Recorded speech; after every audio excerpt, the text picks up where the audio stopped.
Hello everyone, SirMonkeySuit Zappy here, back again with My Hero Academia. We are here to finish up Season 5, because these last two episodes have taken a while. The last one I actually uploaded was episode 23, which was a while back, so I do apologise for that. But yeah, of course, episode 24 is out as well, but my point is that I've basically uploaded that episode and this one at the same time to finish up Season 5, because I believe the next My Hero thing coming out is actually the third movie. World Heroes. I saw something a couple of days ago that it's going to be released worldwide in August, I believe. So yeah, looking forward to that. But of course, before we get into that, we have to finish up Season 5. So yes, last episode was Tomura Shigaraki's origin. Of course, before he was known as Tenko Shimura when he was the kid. But then, you know, All For One got his hands on him, moulded him into what he's become today. And the last episode was actually very interesting considering the League of Villains, because they are kind of no more, at least not known as the League of Villains, because Shigaraki fought off against Ridestro, ended up being the victor of that, quite convincingly as well. Like, I didn't expect Shigaraki to level up this much, and it's not just him that's leveled up. Like the whole of the, you know, previously known as League of Villains have actually leveled up. The only one that hasn't, and we haven't really seen sort of much of, he's kind of his own entity, as Dabi. You know, I don't think that we've really seen him go the to the limit yet, and whether or not he's actually willing to. You know, like I don't know how much Dabi is really a part of the crew. You know what I mean? Like, the rest of them seem to treat as a family. Dabi doesn't really do that. He's kind of the black sheep of the group. So I don't know, it's interesting considering that. But regardless, yeah, Shigaraki did come out on top in terms of Ridestro, and you know, because of that, he went on this like whole sort of like tirade with him after the fact, and got Ridestro on board, and kind of made him out to look like a big pussy. And because of that, Ridestro essentially kneeled before Shigaraki and claimed his his allegiance, and because of that, they are now sort of melded together into one, into this sort of organization that will, I imagine, allow them to sort of hide in plain sight. They are known as the Paranormal Liberation Front, by the way. That's their new name. Whereas before, obviously, the League of Villains, the crew was always situated in these sort of gutter rat places, these locations that, you know, they're very much underground and away from, you know, the public eye. But now with this Paranormal Liberation Front, they can kind of, it seems as though they're kind of like on the up, and they've completely upgraded, and now they've got, like, you know, a ridiculous amount of bodies, whereas before it was very much like sort of contained with just these, you know, like these 6 individuals that, you know, how much can they really manage? You know, they were just getting you know, like nomus and whatnot from the Doctor from time to time to kind of, you know, cause sort of carnage, but now with the amount of numbers, it's definitely going to be interesting going forward, and I can imagine in the next season it's probably going to kick off quite in a big way. So yeah, I mean, we've got the likes of Hawks, who's still in there. He's still playing that agent, that double agent. Well, it's not technically. Well, technically, no, it's not a double agent, is it? He's just being an agent in there. So yeah. Other than that, I don't think there's anything else to really talk about. I mean, I kind of have an idea that this episode, being the last episode of the season, tends to go out on a sort of, I don't know, like a more, like, we've gotten away from all the action-packed stuff, and now it's just, you know, we'll probably go back to Deku and whatnot. We've had the My Villain Academia sort of arc. We go back to Deku and Bakugo and all of the, you know, the classmates, and see how, you know, we end the season on a high note or a low note. Well, we'll find out, because there's nothing else to really talk about. So as always, the reaction will be here on YouTube, but if for whatever reason it gets taken out for copyright in the future, I'll re-upload this as a discussion only, and a link to the reaction will be in the description below. As always, a link to the full-length reaction to this episode is in the description below as well, so if you do want to watch my full-length reaction to this and not just the cut 10-minute version, then the offer is there for you. But yes, nothing else to really top up, so we're going to get an episode 25, see what we get. So without further ado, let's go. I'm too late. No wonder he let me come in. He's If talking to only Darby. someone had been strong enough to stop the League sooner, those poor citizens might not have died. I'm not sold that this is actually him, but you did kill somebody. How heroic. You've got an Fuck, army yeah. of soldiers united I forgot under about one Genist. cause. Feel Good Inc. has near ubiquitous control over communication networks. They've There got- are likely other high-end Nomus around waiting to be unleashed. There's little they couldn't do. Shigaraki has gathered so much power that it might be impossible to stop it. In such a short space of time. We need to get the full picture and alert Endeavor and the others before things are too far gone. Come on, Hawks. If you're too slow, it'll be the end of Japan. I mean, it feels like it's almost too far gone already. Corps blossomed in the Deka City fight. We've become the embodiment of destruction. So I must ask, why do you still seek more power? If more strength is available, why wouldn't I take it? But look, my arm is ravaged. Yeah, it's taking a This is beating. from using my ability once. Oh god. There's a whole war coming. Over the generations, quirks have merged and formed more complex and ambiguous abilities. Though our minds are adaptable and expansive, our hardware can't evolve fast enough to keep up with such power. I have observed this progression, and I call it the quirk singularity. All for one recognize that the problem with capacity was a serious one which needed to be remedied. Yeah, and that so basically the Nomus were the start of that whole thing, right? Oh, you're like a kid waiting for It's Christmas basically morning. experiments. For the next 4 months, your life will be one of hellish agony. 4 months When you he's come good. out on the other side, if you survive, the world will be in the palm of your hand. He's not Even legitimately one good for looking, all. is he? Oh yeah. Butterfly from the cocoon. The designs your master had for this world, that power was the only one that didn't end up going to plan. Well, look who it is. Naval Saber! Ah, did you move? Lucky, I want a sword! Damn, it reflected it. That was sick. That's the stuff. I suppose she's always been able to refract it, hasn't she? But that's cool. Oh wow, she can cover herself in it. Want to know a secret about Acid Man? I got the idea from your Unbreakable. Nice, yeah. Nice. Our search skills Wasn't he- improved. Jiro and Shoji. Work study with killer whale hero Gang Lorca. Ibro, extend! A looser approach. Eat up. Work study with normal hero Manual. Number 222 on the chart. All improvement. Black Abyss, Sabbath! Tokoyami. Work study with wing hero Hawks. Number 2 on the chart. Currently absent from his agency. Indeed. Teamwork and decisiveness. Uraraka and Asui. Work study with Dragoon hero Ryukyu. Number 10 on the chart. Oyorozu. Work study with magic hero Majestic. Majestic. He seems quite cool. Myself to the max. Bakugo. Increasing my speed. Work study with flame hero Endeavor. Number 1 on the chart.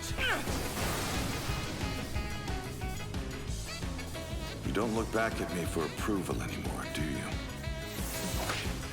That's a good point. He doesn't. Normally, he would always like. I got tons of experience. You've set him on the path. Now he's on his own. Looks like you can use that dark energy stuff now. Yeah.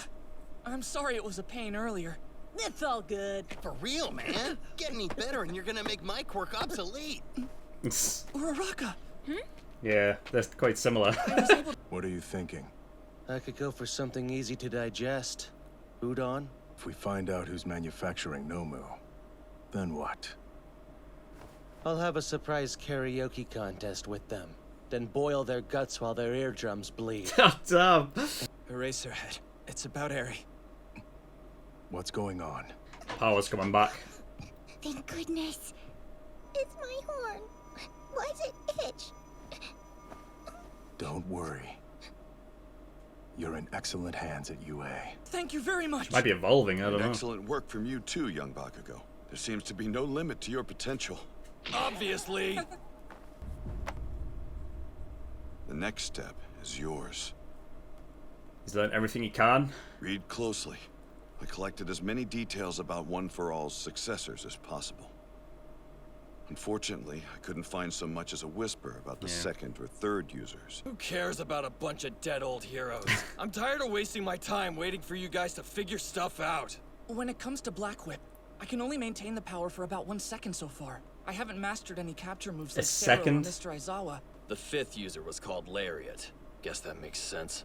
Real name, Daigoro Banjo. Quirk, Black Whip. He excelled at capture and mid-air maneuvers. One thing is obvious. None of these people started with quirks that were even worth mentioning. What young Bakugo said isn't technically wrong. From what we know, All for One was obsessed with this quirk. All for One crushed anybody who could be considered strong. They died, struggling in terrible pain. The past users entrusted this power to the future, adding to its legacy. They weren't chosen ones. They were just the people who received the power And then pass it on. people who passed it on. Yeah. A fight that kept repeating itself. Oh? What quirk are you gonna make the damn nerd learn to use next? The next power you should manifest is Float. Float. My master's ability. Oh, wow. Okay. A new ability. Interesting. And from Nana Shimura. Well, because he can already fly here. That's You're awesome. gonna waste time learning something I've basically been able to do forever! Choke on my smoke! Nuh-uh. I'll learn it fast and catch back up to you. You'll probably panic, go out of control, and die!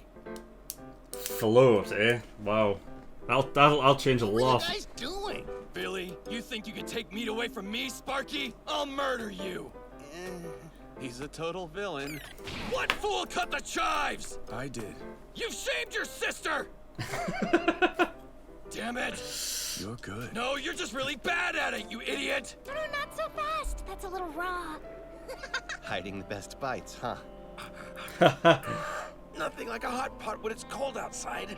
By the time it warms up again, we'll be starting off our second year. Yeah, it's gonna be interesting that as well. Calm down. We still have about 3 more months to go. And don't forget that finals are just over the horizon. Stop talking, Ida. You're ruining the food. And Minetta, sounds to me like you're concerned you won't pass. Shut up! Don't sweat it. I'm kind of worried too, Minetta. It's a dark shadow there. Sometimes I'm suddenly overwhelmed with reality. Never imagined All Might would one day be my teacher. Or that I'd be able to talk, I guess sorta normally with Kachan. What are you doing? It's freezing out here. I have a message from Sukauchi. He wants to postpone your meeting with Stain for now.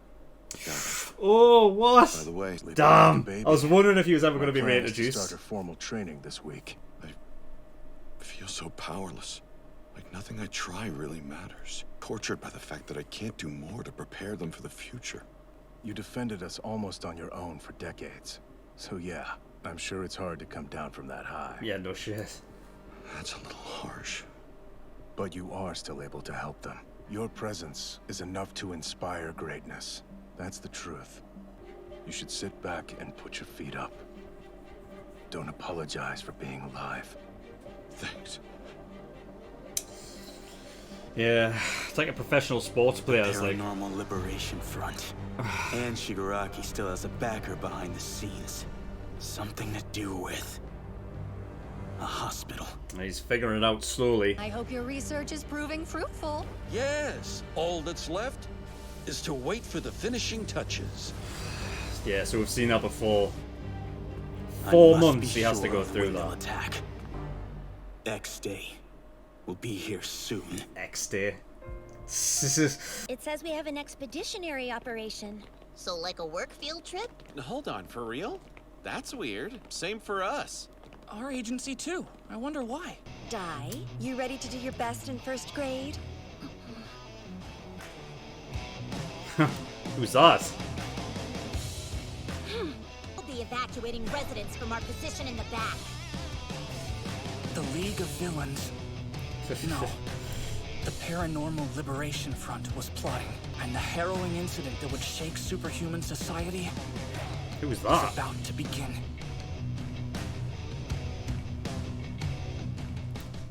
Okay. Okay, final episode of season 5, and yeah, it was pretty much exactly like I thought it was going to be. We were coming back to to Class 1A, and seeing exactly what they've learned, and it was kind of cool seeing exactly like what each individual had actually learned. I did really like the fact that Oyama now has kind of used, obviously, his naval laser, kind of focused it into a blade. You know what I mean? So it's interesting. I wonder, because he still felt like his tummy. You know what I mean? He still felt like really bad after using it. But it makes me wonder, because it's not as explosive, it looks like he's not using it as much, that maybe like he could use that for a longer period of time. It does allow him to kind of get more up close and personal in that kind of, close quarter combat kind of thing, as opposed to, because before it's kind of more so at range, isn't it? So yeah, that was kind of cool. But yeah, I don't know, it could be either way. Like, he's either not using as much, and therefore he could use it for a longer period of time, rather than just his normal, firing laser from, across the world. But or it's kind of like, because he has to maybe focus it onto a point, it could actually mean that there is more. It's like more condensed, I suppose, which probably could mean that it's worse. But I guess the more that he does it, the more that you'll get used to it, and then you'll not have to worry about his stomach aches anymore. And yeah, we also got fucking what's her face, Invisible Girl. We've seen her refract the light before, but to basically, and I've always praised this show for this, is their ability to be creative with their powers and stuff, and use them in a lot of different ways. So it was basically a main focus of actually teamwork between the students in this one, and obviously using Oyama's light, the refracting it and sort of bending it around, is really cool. And yeah, so it's cool that they're all leveling up. In terms of the episodes, it obviously lines up with, the League of Villains, now the Paranormal Liberation Front. They're sort of leveling up as well. But it was a month before, so it happened a month had already gone by. So from present day, oh god, it lines up perfectly, doesn't it? Because the Doctor said it would be 4 months. So Shigaraki has to endure that for 4 months. But a month had already gone by, and then they've got 3 months left of first year. So as soon as they get into as soon as they become second years, essentially, that's when Shigaraki will be out of this experiment, and he will be even more powerful. God, how quick he is becoming.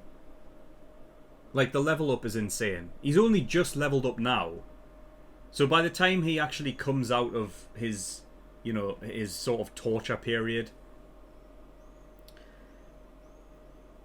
he's just going to be even more powerful.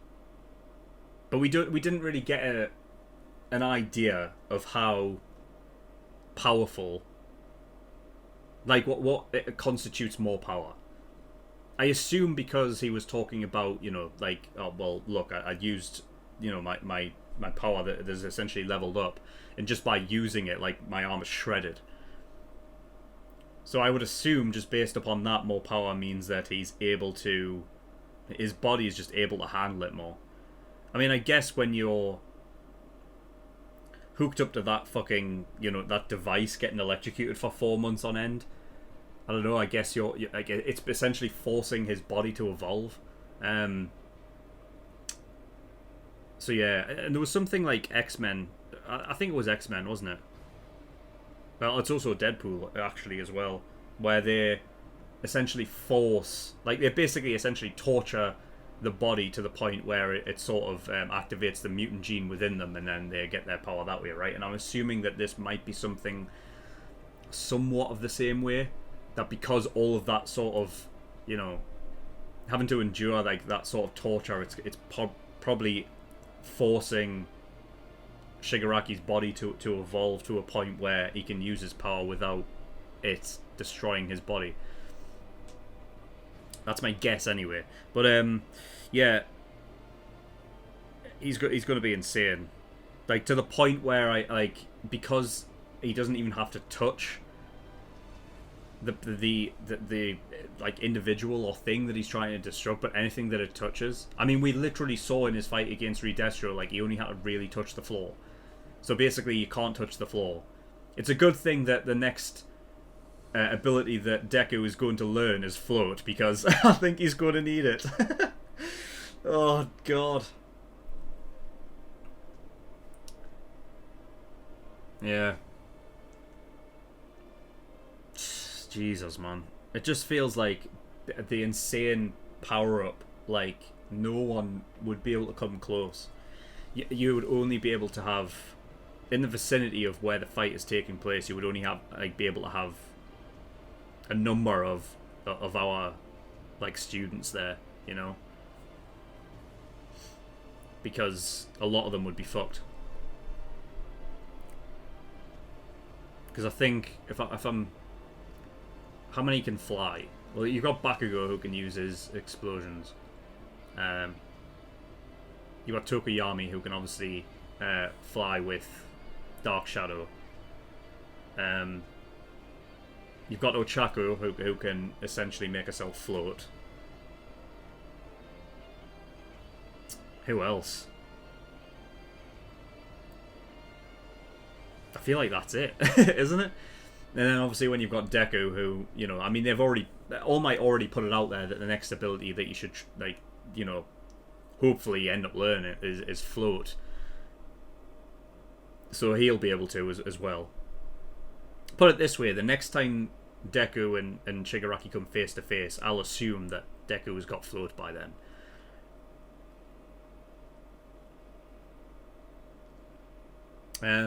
Yeah, I don't think there's anyone else, is there? So yeah, it would have to be only them that could even come remotely close to him. So, damn. Yeah, so during that point in the episode as well, they were talking about, you know, the quirk singularity, and basically the explanation of that is to do with the fact of, like, you know, people's sort of their brain and mind capacity is, like, far precedes, like, the capacity that the body can actually hold, and that's what it is, like, the people's desire for more power and everything like that, like, you know, it's a big deal, but the body itself can't really handle it, and that's obviously where the Nomus and whatnot came from. The only one that obviously desired the research alongside obviously the Doctor was All For One, and obviously that's obviously where the Nomus come from, is, you know, that the amount of power that is given to someone, these quirks that are essentially, you know, multiple quirks formed these Nomu into what they were. You know, because the body itself couldn't handle it. So that was obviously the start of the sort of the experiments to try and fix this, to find a way to, you know, ascend to a higher form of being, I guess. And I guess that's what's led up to this device that that Shigaraki is currently, you know, tied up to. So yeah, man. I assume it's not going to change Shigaraki in any way. You know what I mean? Like, well, obviously he's not going to come out a Nomu, but, like, he could be the finished product of what a Nomu, like, sort of is at its peak. You know? Like, this is what they were going for the whole time. All these experiments led up to this. Obviously, you had the original Nomus at first, and then you've got these more high-end ones that, you know, after the experiments and whatnot, they, like, the Doctor learns more, and you know, it makes them stronger, and he eventually gets to the point where he manages to do it with Shigaraki, and he overcomes it, and that's the sort of, like, the finished article. But then it's like a question of, like, how many Like, because this is the thing, like, I still don't think the Doctor could put anybody in that machine and it would work as how it's probably going to work with Shigaraki. I feel like Shigaraki's just he's a niche case. You know what I mean? Like, that, it kind of works for him. I don't imagine you could put, you know, like, Twice in there and it would work the same way, you know. So yeah. It was interesting as well. There was a quote that the Doctor actually said just before that scene ended about the, you know, the you know, talking about One for All and how that was the only thing that All for One, like, it didn't go according to plan. Which makes me sort of think, like, the way that it was said almost makes it sound like All for One was actually the creator of all quirks. Like, he was the one that did it, you know. And I wonder, because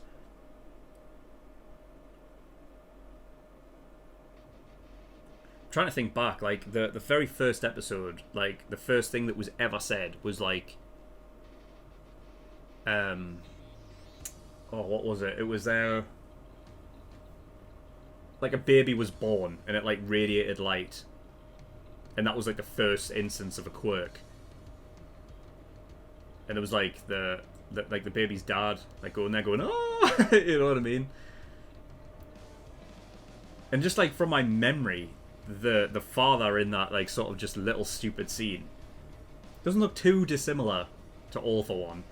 I could be completely wrong. Although, no, they had white hair, though, didn't they? So I guess it probably, I don't know, man. It's different. Quirks affect people in different ways, sometimes appearance-wise, so I guess that doesn't really, like, the, you know, DNA and stuff and genes that pass from, obviously from, like, quirks from their parents to their children is different, but in this instance, it was like the father didn't have a quirk. The baby was essentially born with it. And for whatever reason that is, I don't know, and I don't know if we'll ever actually get the answer to that. Because seemingly it's just like it came out of nowhere. But regardless, the way that the Doctor described it almost felt like, you know, because All for One essentially, you know, he's the one that started everything off in this story. But I guess it would make sense that if he was the one that's always been at the sort of that end of things, that maybe he was the one that was able to, you know, gift power. But then it's like, well, because it's that's the thing, he's able to take it and he's able to give it. But there wasn't anything about creating, was there? You know? So there has to be something like that. There's information somewhere where it's like, well, where does the creation of quirks come from? You know? I mean, that could be a crazy, like, twist thing where, like, he's out essentially, like, just, you know, creating babies with like all of these women, like it's some sort of like creation plant. That because all of the genes come from him, like it's just like basically a quirk creation fucking, you know what I mean? I wouldn't be surprised. That's all I've just got running through my head because I'm trying to think of ways that he could, you know, essentially create quirks. That seems to be the most like the evil one, right? Because he's the ultimate evil figure, it makes sense. But yeah, I don't know. I could be wrong. So yeah, there was some talk in the beginning as well, where obviously we saw the Paranormal Liberation Front and whatnot, and Hawks seeing that sort of come together. And they actually mentioned another organizer, like a sort of, well, Feel Good Inc. Communications, which I don't think is something that we've talked about before, but I do like the fact that it's called Feel Good Inc. Because it's a great fucking song as well. Gorillaz, if you haven't heard it, go listen to it. It's great, great tune.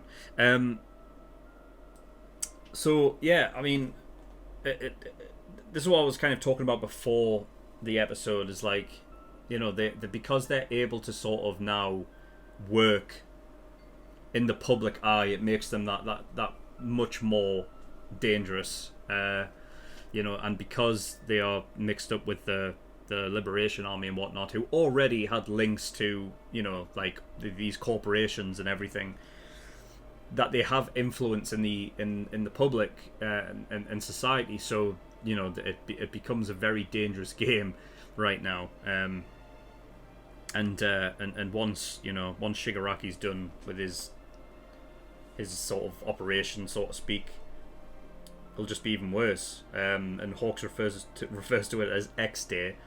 And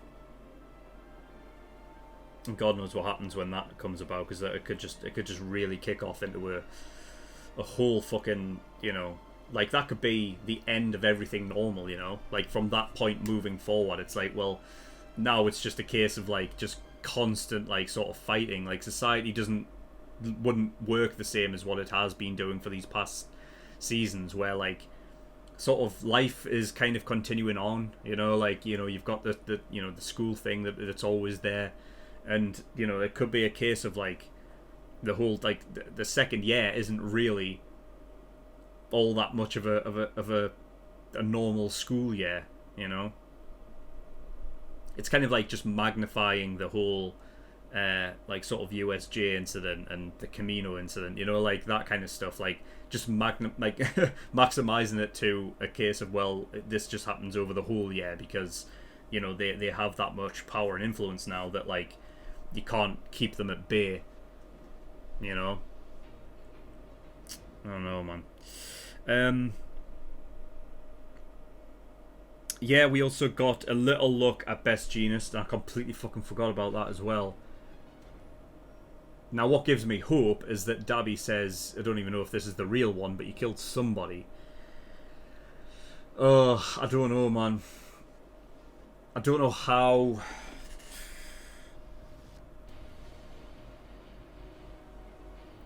So Dabby's... see, that's the thing, you know what I mean? You killed somebody.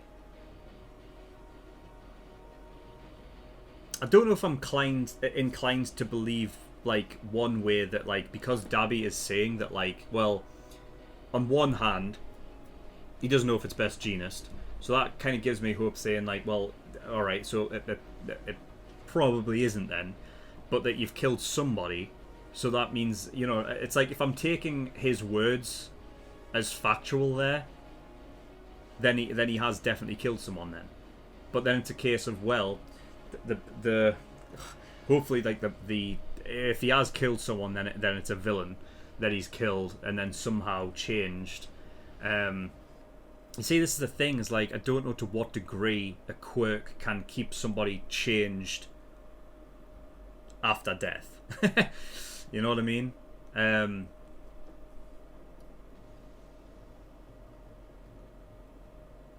Because, like, there's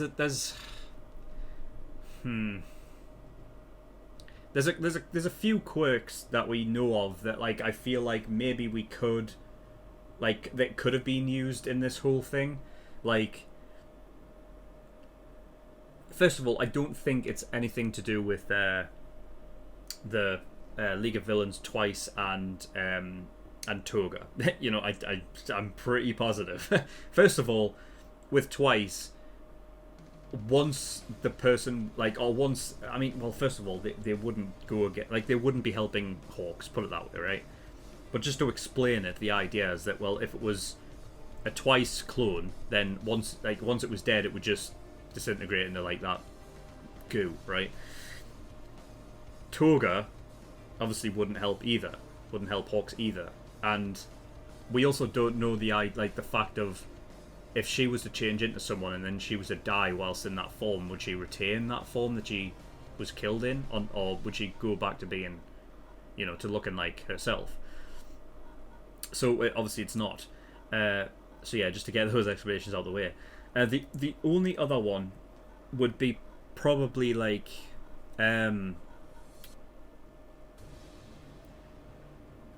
what's his name? The teacher that can, like, make, like, versions of himself. The only reason why I say that is only for the off chance that he's able to use his quirk to make, but then I just don't know. I don't know, because then you have a lot of quirks that kind of coincide and kind of do the same thing, which this show I don't think does that much, so therefore I would say that, you know, that isn't the case. So I don't know, I'm wondering is it somebody with a quirk that we haven't met yet? I'm trying to think, because there's that many characters in this show with all these different types of quirks, and I'm probably forgetting one that could be, like, you could almost think is like, alright, well, you know.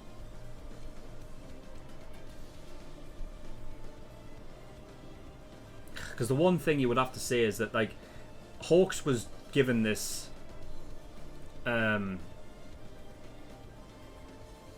he was given this assignment in secret. It was only himself that was supposed to know, you know? He didn't even tell Endeavor. But the problem is that because he went to Best Jeanist, he would have to let Best Jeanist know about the whole thing. Do you understand what I mean? Like, if this whole plan was to, you know, swap him out with someone who looks like him, then he would have to let Best Jeanist know the reason why he's doing it. So he would have to let him in on the assignment as well, which is dangerous. So it just, I don't know, man. I don't know. I don't know which way to take it. What if it is Best Jeanist? Like, what if it actually is him, but he's sort of mimicking death? He's mimicking like he's dead. Because I don't know what Darby's going to do with him. That's the thing, you know. I don't know what that, you know. Who knows? I don't know, man. Regardless, it's going to be a while before we find out. So, yeah, when they were going through the like all the the new sort of moves and whatnot that the students had like acquired, and like, you know, who they were working under in the work studies and whatnot.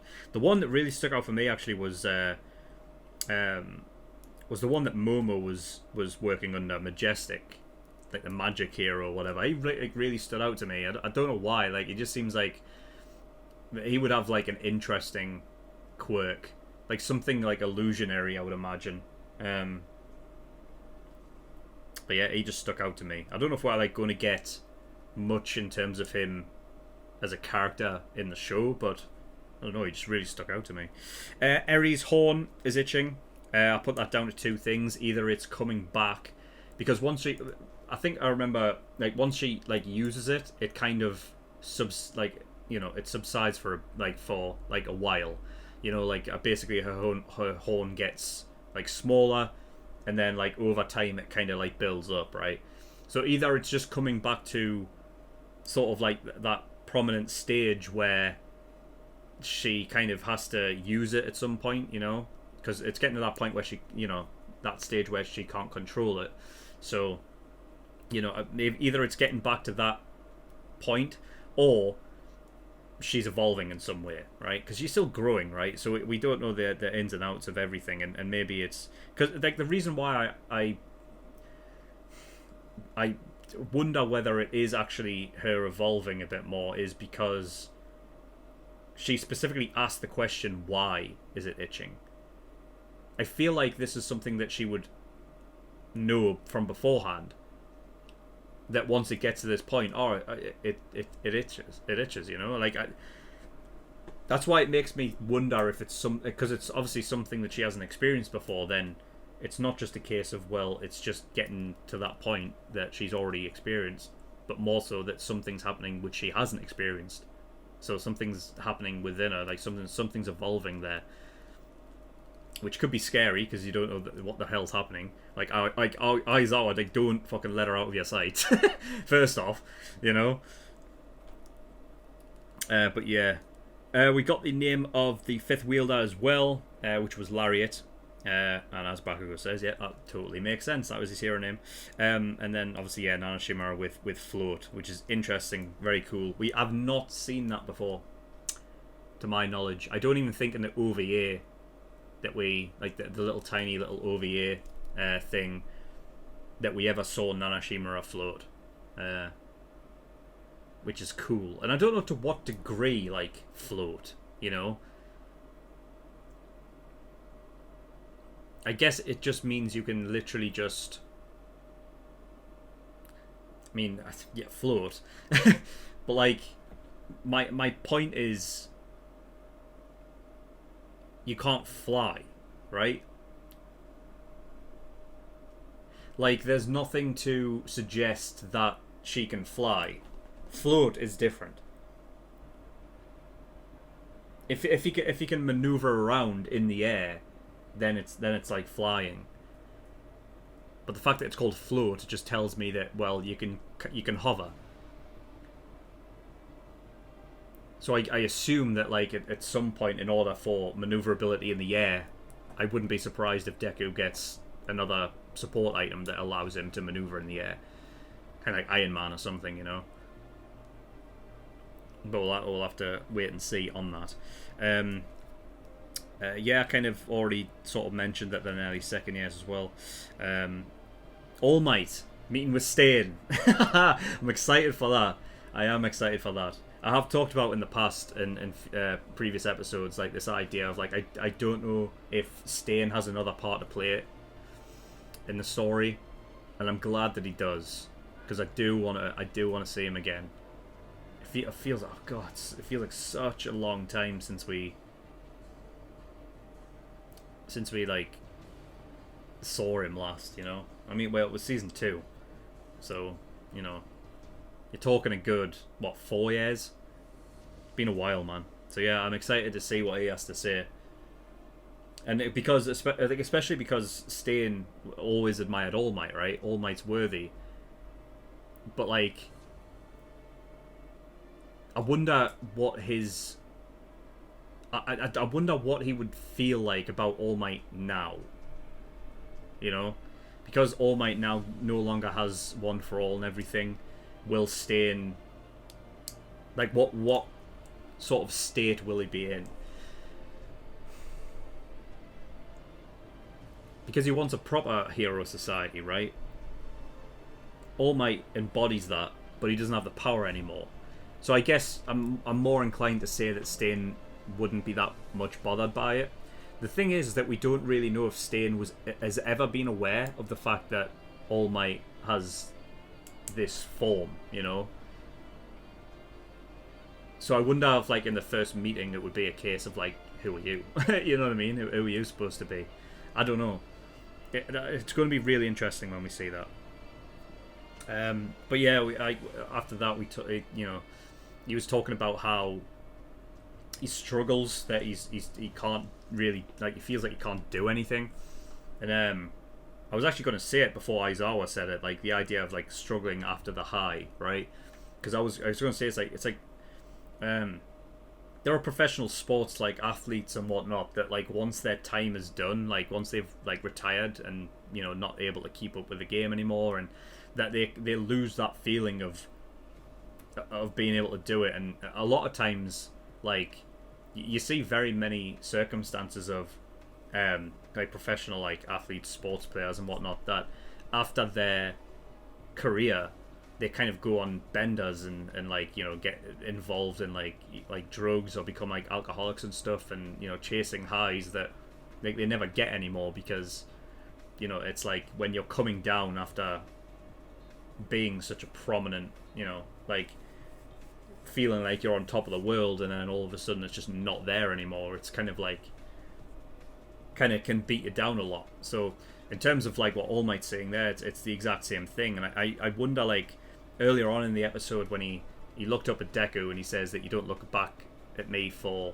you know, like, admiration or anything anymore. It's like, I wonder, like, obviously he wants, he does really kind of want that for Deku, but I wonder if there was a bit in there that where he was like, it's kind of sad, you know what I mean? Like, he still wants that, you know? Because that's the thing, is an interesting sort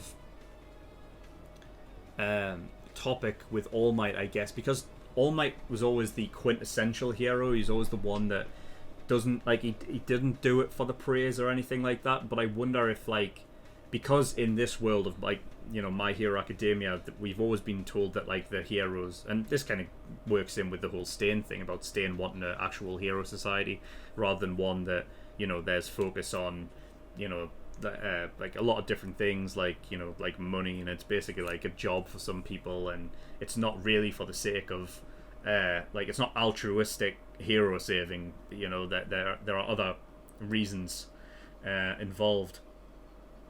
That I wonder if there was a part in like All Might that where he did enjoy that sort of like that admiration and stuff that he got with it. That something that comes with the like being a hero and whatnot. That, you know, after the fact, now that he can't do all of that stuff anymore, that maybe it's one of the things that he does miss.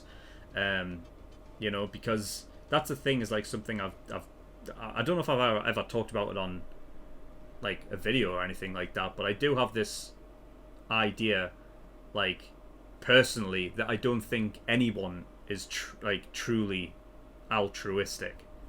You know, but basically, like, altruism means like, you know, it's something that is completely selfless, like 100% selfless. But like in my head, I don't think that actually exists, because there's always some kind of self-gratification you can get by helping someone, you know. And if you take that with All Might, like the idea that he wanted to become a pillar of society and help people, you know, and put that sort of that stamp in place that, like, you know, I'm here, so villains, you can't do shit. That also put, like, there's self-gratification there, you know. So, you know, it's just a talking point. I'm not necessarily saying that All Might has this or doesn't have it, but I do wonder if maybe he does. You know, it's an interesting talking point though with that. So yeah. Yeah, at the very end, after the credits, we had an interesting little thing that didn't have anything to do with anything else, which was a little kid called Dai. Now I assume the kid is a boy. I could be wrong. But yeah, so the kid called Dai was stood in front of, well, there was this motherly figure. I don't know if it's actually Dai's mother or what. I do recognise the voice actress though. Like, I've heard that voice somewhere before, and I don't know where. I don't know where. The problem is that when I watch shows like Attack on Titan, obviously I watch them in the sub and whatnot. Then I watch them in the dub after the fact. But then I kind of like get confused as to what voices, like, where am I hearing voices from. But I swear I've heard that mother's voice before. And I feel like it's in Attack on Titan. But I don't know.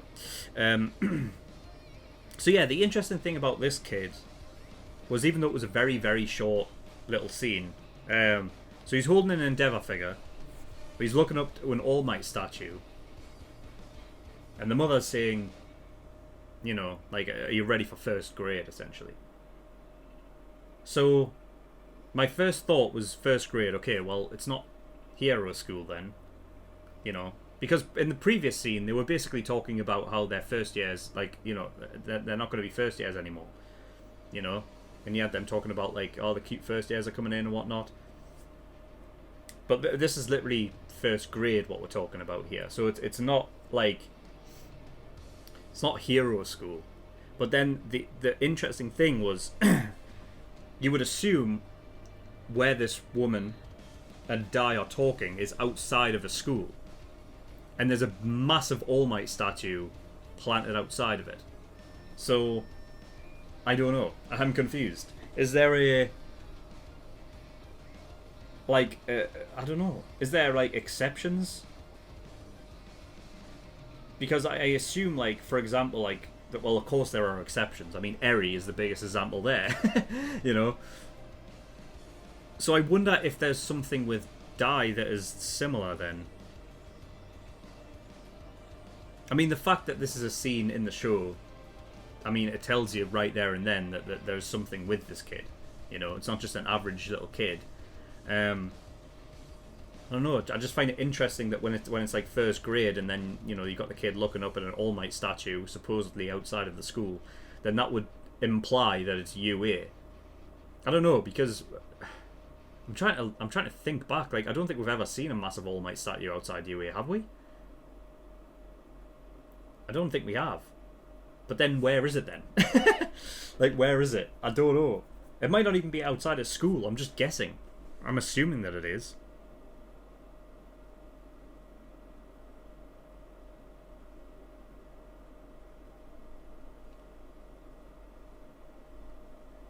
I don't know, man. But he seems to be very sort of all for the #1 hero. Because by the way he looks up at the statue with All Might, he seems in admiration, and then obviously he's holding an Endeavor doll, you know, so yeah, I don't know. It's going to be a while since we find out that anyway. I don't know when season 6 is coming out. I'm sure it was announced at some point, but I can't remember. But anyway, yeah. That is all I've got, though, for Season 5. So thank you, everyone, for watching. In the description below, I've linked certain things. One of them is a Discord. You can get yourself over there if you wish. And I also have a Patreon page as well. So if you do want to support me on Patreon, that'd be very much appreciated. There is a bunch of different tiers and rewards there, like early access gives you access to shows a week early. There's the full-length tier, which gives you access to full-length reactions to all the shows I do. And then there's the exclusive tier, which gives you access to full-length movie reactions and stuff. Which actually, one, is either coming soon or it's already out. Which is the Parasite movie, the Korean movie that came out in 2019. So yeah, keep a lookout for that. But yeah, we will be back with My Hero Academia for the 3rd movie when it eventually comes out, which I believe is in August. So yeah, look forward to that. But that is all I've got. So thank you for watching. I'll see you all next time. Bye bye.